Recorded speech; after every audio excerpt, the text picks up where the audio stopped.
नमस्कार दोस्तों, एक बार फिर स्वागत है आप सभी का। मैं पुष्पराज दुबे विंध्या टुडे से ग्रुप से, और आपको एक अहम जानकारी देना था कि शायद आप लोगों ने कल नरेंद्र मोदी जी का भाषण सुना होगा। कल उन्होंने आए और अपनी स्पीच दी, अपना भाषण दिया उन्होंने। एक बार वो फिर देश के सामने हाजिर हुए और बहुत सारी बड़ी बड़ी बातें करें, जिस तरह से वो फेंक कर चले जाते हैं, है ना। बहुत सारी ऐसी उनकी बातें थी। वो बताते हैं कि वो इसी भारत की बात करते हैं, किसी और काल्पनिक भारत की बात करते हैं, ये पता नहीं है ना। ऑक्सीजन के मामले में उन्होंने क्या कहा है, ऑक्सीजन का प्रोडक्शन और सप्लाई को बढ़ाने के लिए वो बता रहे हैं कि हम कई उपाय किए हैं, है ना। कई उपाय किए हैं और किए भी जा रहे हैं। शायद आप लोगों को उन्होंने ये बोला है, और उनका जो भाषण गौर से सुनता है उन सबको ये पता है। अगर इतना कुछ हो रहा है तो कोरोना तो 2019 में आया था।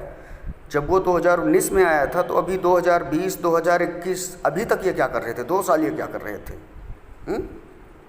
इतने दिन में तो इनको बहुत सारा आयात, इनको उत्पादन कर लेना चाहिए था ऑक्सीजन का।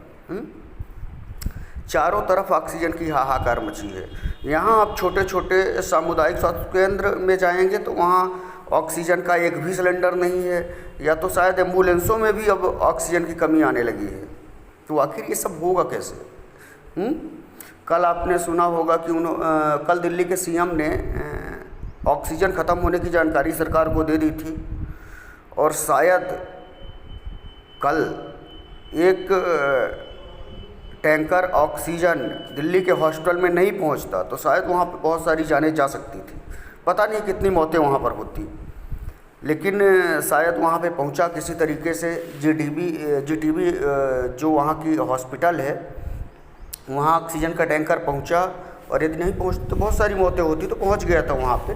इसके बाद एक जानकारी आपको दे दूँ कि इंडिया ईयरली, भारत प्रति वर्ष 9,300 मैट्रिक टन ऑक्सीजन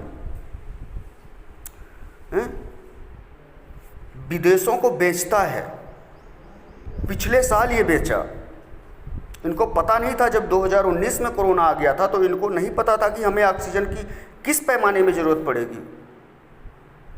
तो इन्होंने 9,300, है ना, मैट्रिक टन ऑक्सीजन, है ना, इस अन्य देशों को बेचा, है ना।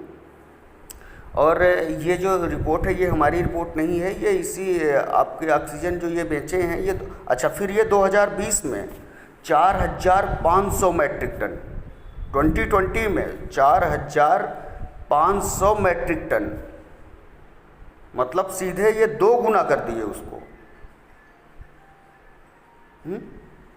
इतना ऑक्सीजन ये भारत को दे रहे हैं, इसका मतलब क्या हुआ? है क्या ये? नहीं, इन सरकार को नहीं मालूम था कि दोबारा कोरोना आ सकता है और आएगा।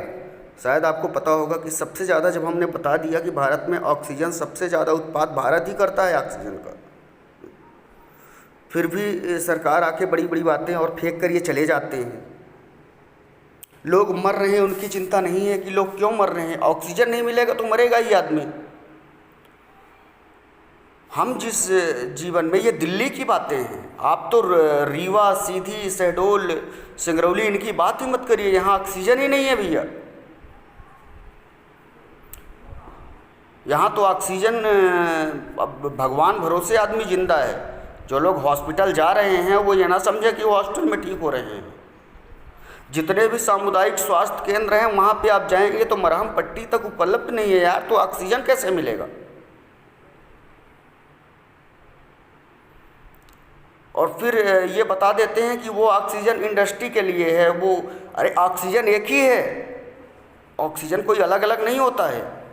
जब मेडिकल, अभी जब ऑक्सीजन खत्म है तो आप कहाँ चला रहे हो? इंडस्ट्रियल ऑक्सीजन ही उठा के दे रहे हो ना हॉस्पिटल को। तो फिर अंतर क्या है ऑक्सीजन में? वही ऑक्सीजन आप पब्लिक के लगा रहे हो। तो इसलिए जनता को आप लोग चूतिया ना बनाएं, ठीक है। और पब्लिक जागरूक है। जब आपको पता है 9,000 मैट्रिक टन आप जब आपने बेचा 2019 में, 2020 में आपने 4,000 मैट्रिक टन क्या बेचने की आवश्यकता थी? बहुत सारी चीज़ें हैं जो आप विदेशों को बेच के पैसा आ रहा है आपके पास। आप मीट बेच रहे हो, आप हर चीज़ बेच रहे हो, पूरा देश बेच दिया, लेकिन कोई आपत्ति नहीं। लेकिन ऐसी चीज़ें तो ना बेचे जो पब्लिक के उपयोग की है। ऑक्सीजन बेचने की क्या ज़रूरत है? पश्चिम बंगाल में आप सरकार बनाना चाहते हो, वहाँ पे आप घुसपैठियों को रोकोगे, आप बांग्लादेश को भी ऑक्सीजन बेच रहे हो। तो जनता अब जागरूक है और जनता समझ रही है। और शायद आप लोगों से अपील है कि आप लोग इनके जैसे ये जो आके फेंक के यहाँ पे चले जाते हैं और अपना हिसाब दे देते हैं, इन्होंने किया क्या है, इन्होंने ज़मीन पे क्या किया है। धारा 370 कश्मीर का मुद्दा हल कर लेना, राम मंदिर, ये कोई इन्होंने नहीं किया है। राम मंदिर का मुद्दा इन्होंने नहीं सॉल्व किया है। यदि राम मंदिर का मुद्दा बीजेपी ही कर रही थी तो अटल बिहारी वाजपेयी के समय में क्यों नहीं कर दी थी? कोर्ट में क्यों घसीटा राम को? नरेंद्र मोदी किए हैं या कोई और किया है? जब राम को कोर्ट के चक्कर लगाने पड़े तो मतलब न्यायालय ने दिया है, वो फैसला हमें कोर्ट ने दिया है। आए योगी आदित्यनाथ और ये सब बता दिए कि हमने राम मंदिर बनवा दिया। अरे काहे का राम मंदिर आप बनवाए हो? बनवाने वाले थे तो इतने साल में क्यों नहीं बनवा दिए थे? वो तो कोर्ट ने सब जब डिसीजन दिया, हम इसीलिए ने बोलते हैं न्यायपालिका में भरोसा करना है। और ये काम न्यायपालिका का है, ये ना नरेंद्र मोदी का है, ना प्रशासन का है, ना किसी अदर व्यक्ति का है। ये कोर्ट का जजमेंट है जिसे सबको मानना पड़ेगा। तो राम मंदिर का फैसला तो कोर्ट ने दिया है, फिर इसका क्रेडिट नरेंद्र मोदी और योगी ले लेके स्टेज में खड़े होकर वोट मांगते हैं। राम मंदिर इन्होंने बनाया है, उसके भूमि का इन्होंने वो डिस्कशन किया है, तो इसका मतलब ये समझा कि न्यायपालिका इनके घर की है, न्यायपालिका में इनका कब्जा है। तो फिर छोटी सी बात समझ में लोगों को क्यों नहीं आ रही है?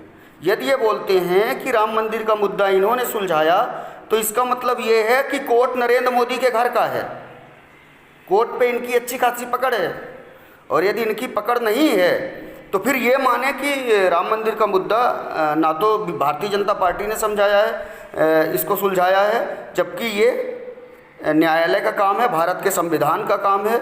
और उस पर जो बैठे जस्टिस हैं उन लोगों का ये काम है कि उन्होंने ये समझा कि 130 करोड़ जो भारत के नागरिक हैं ये उनके आस्था का प्रतीक है, और शायद इसलिए उन्होंने ये डिसीजन दिया है। हर एजेंसियों में तो इनका काबू है। जिस पार्टी के पीछे, जिस पार्टी से इनकी नहीं बनी, जहां इनकी सरकार नहीं बनी, वहां अब इन्होंने सेंट्रल की एजेंसियां दौड़ा दी। तो जनता अब सब समझ रही है। मोदी जी अब हिसाब से काम करें। और भारतीय जनता पार्टी के सांसद विधायक को देख रहे हो कि अब वो जहाँ भी जाते हैं तो उनको लोग नंगा करके दौड़ा के मारते हैं। तो इसलिए आप लोगों से अपील है कि आप लोग अपने हिसाब से काम करें। और ये चीज़ें अब छोटे पैमाने पे होगी, छोटे शहरों पे भी होगी, क्योंकि लोग अब जागरूक हो गए हैं। चलिए ठीक है, धन्यवाद। और इस वीडियो को आप लोग ज़्यादा से ज़्यादा शेयर करें और सब्सक्राइब कर लें चैनल को, विंध्या टुडे ग्रुप को, और लाइक करें, कमेंट करें आपको कैसा लगा, आगे भी लोगों को भेजें। और आज आप लोग खुद जागरूक हो गए हैं, सब लोग सोशल मीडिया का सहारा लें और अपनी अपनी आवाज़ रखें वहाँ पे। आप लोगों को कीमती समय देने के लिए बहुत बहुत धन्यवाद आपको।